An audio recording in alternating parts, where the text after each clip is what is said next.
can use the Power BI desktop to connect to data, transform it, model it, and build reports and visualizations to help uncover insights.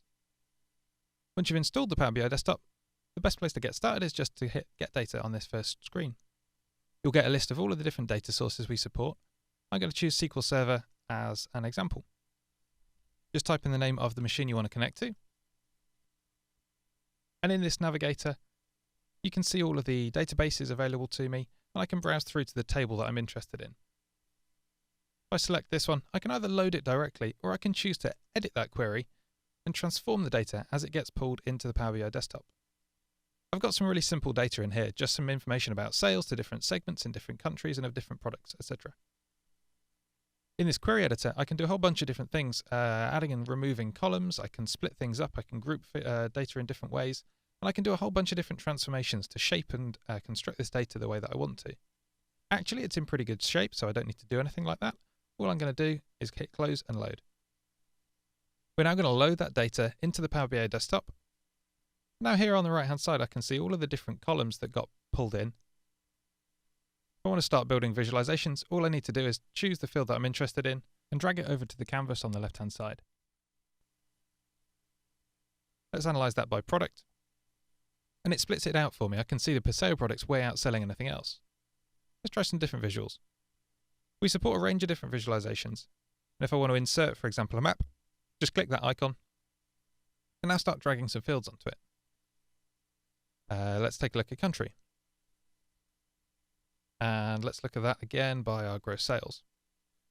So now I can see that the USA is probably the place where it's selling the most, followed by Canada, then France and Germany.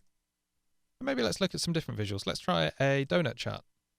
And for this one, let's again look at our units sold. I'm going to use this area on the right here to control exactly how this visual is made up.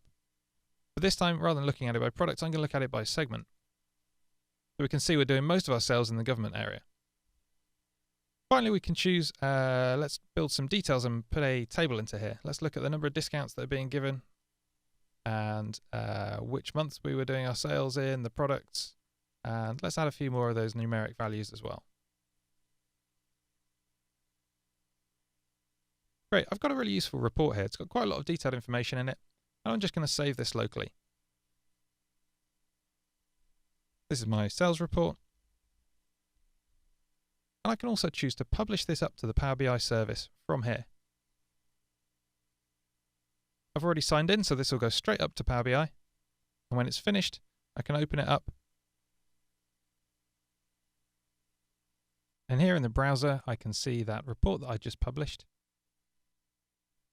And this report's really interactive. If I just want to focus on the Paseo product, I click that bar, and I can see everything else gets highlighted to just show me that data. And I can see the same visuals that I created in the desktop appearing here, ready for me to pin to other dashboards or to share with people around my organization. So that's a really quick overview how you can use the Power BI desktop to just connect to data, start modeling and transforming it, and then build some reports that you can publish up to Power BI. Thanks very much.